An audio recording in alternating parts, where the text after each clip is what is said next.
Trump তুমি বিদায় হও। নিউ ইয়র্ক থেকে সান ফ্রান্সিসকো, আটলান্টা থেকে শিকাগো রাস্তায় নেমেছে হাজারো মানুষ।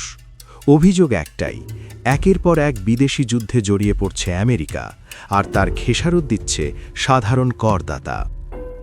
ইরান ইস্যুতে সরাসরি অবস্থান নেওয়ার পর কি এবার নিজের দেশেই চাপে মার্কিন প্রেসিডেন্ট? ইরানকে ঘিরে সামরিক উত্তেজনা বাড়তেই যুক্তরাষ্ট্রের ভেতরে শুরু হয়েছে তীব্র রাজনৈতিক বিতর্ক। সমালোচকদের দাবি, আফগানিস্তান থেকে মধ্যপ্রাচ্য, বিশ্বের বিভিন্ন প্রান্তে সংঘাতের সঙ্গে বারবার যুক্ত হচ্ছে ওয়াশিংটনের নাম। সাম্প্রতিক ইরান পরিস্থিতিতে সরাসরি সম্পৃক্ততার অভিযোগ ঘিরে দেশজুড়ে বিক্ষোভ ছড়িয়ে পড়েছে। New York, Atlanta, San Francisco সহ একাধিক শহরে বিক্ষোভকারীরা রাস্তায় নেমে প্রেসিডেন্টের সিদ্ধান্তের প্রতিবাদ জানিয়েছেন। তাদের বক্তব্য, যুক্তরাষ্ট্রের করের টাকা বিদেশি যুদ্ধে ব্যয় না করে দেশের অর্থনীতি, স্বাস্থ্য ব্যবস্থা ও নাগরিক কল্যাণে ব্যয় করা উচিত। নিত্যপণ্যের মূল্যবৃদ্ধি ও অর্থনৈতিক চাপের মধ্যে নতুন সামরিক সম্পৃক্ততা নিয়ে তারা উদ্বেগ প্রকাশ করছেন। কিছু বিক্ষোভকারী অভিযোগ করেছেন, বড় কর্পোরেট ও প্রভাবশালী অর্থনৈতিক গোষ্ঠীর স্বার্থ রক্ষায় যুক্তরাষ্ট্র অপ্রয়োজনীয়ভাবে সংঘাতে জড়িয়ে পড়ছে। যদিও প্রশাসনের পক্ষ থেকে এসব অভিযোগ অস্বীকার করা হয়েছে, তবুও সামাজিক মাধ্যমে বিষয়টি ব্যাপক আলোচনার জন্ম দিয়েছে।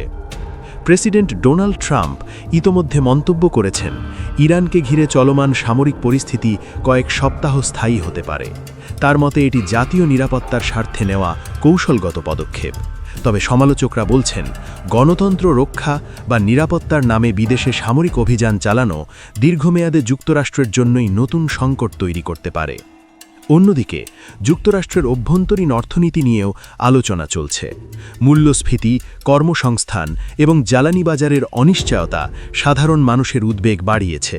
এই প্রেক্ষাপটে বিদেশি সংঘাতে সম্পৃক্ততা রাজনৈতিকভাবে স্পর্শকাতর হয়ে উঠেছে। বিশ্লেষকদের মতে এখন প্রেসিডেন্টকে একসঙ্গে দুই ফ্রন্ট সামলা দিতে হচ্ছে।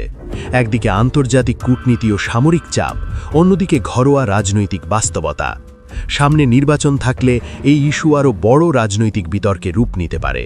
প্রশ্ন এখন, বিদেশ নীতি কি অভ্যন্তরীণ রাজনীতিতে বড় প্রভাব ফেলবে, নাকি নিরাপত্তার যুক্তি দিয়ে প্রশাসন জনমতকে নিজেদের পক্ষে আনতে পারবে? সময়ের সঙ্গে সঙ্গে স্পষ্ট হবে, ইরান ইস্যু কেবল আন্তর্জাতিক উত্তেজনা নয়, এটি আমেরিকার ভেতরের রাজনৈতিক সমীকরণও বদলে দিতে পারে।